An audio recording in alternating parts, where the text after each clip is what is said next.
अखन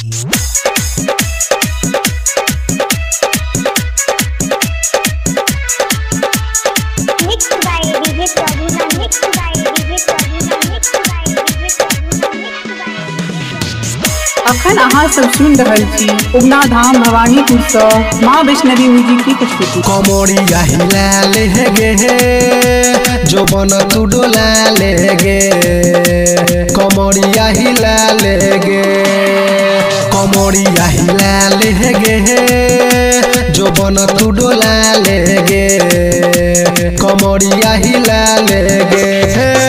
बंगाल से नचे लगे बिहार में डीजे वाला के छौरी पटा ले गे, कमरिया हिला ले गे जो बन तू डोला ले गे, कमरिया हिला ले गे। अखन अहाँ सब सुन रहल छी उगना धाम भवानीपुर से माँ वैष्णवी म्यूजिक की प्रस्तुति।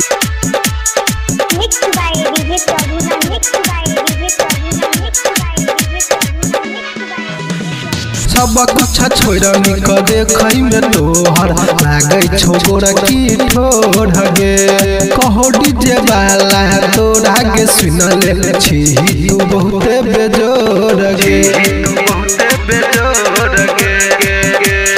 सब कुछ छोड़ निक देखै में तोहर लागे छो गोरकी ठोर गे, कहो डीजे वाला तोरा गे सुन ले छी तू बहुत बेजोर गे।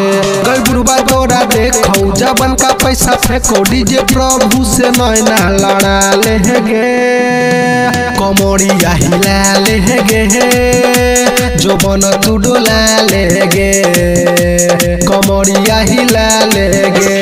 अखन अहाँ सब सुन रहल छी उगना धाम भवानीपुर से माँ वैष्णवी म्यूजिक की प्रस्तुति।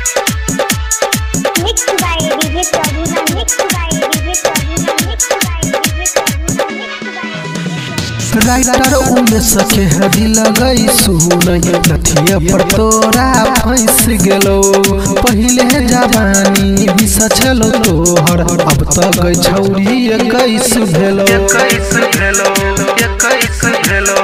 राइटर उन सके हदी लगई सुनई नथिया पर तोरा फंस गेलो, पहिले जवानी बिस छलो तोहर अब त गई छौरी 21 भेलो।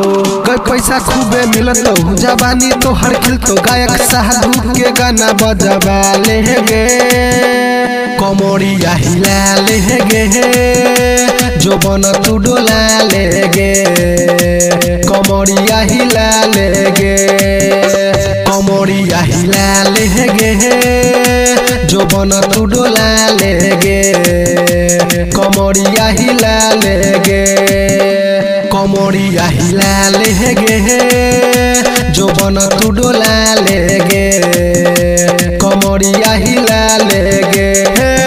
बंगाल से नचे लगे बिहार में डीजे वाला के छौरी पटा ले गे, कमरिया हिला ले गे जो बन तू डोला ले गे, कमरिया हिला ले गे।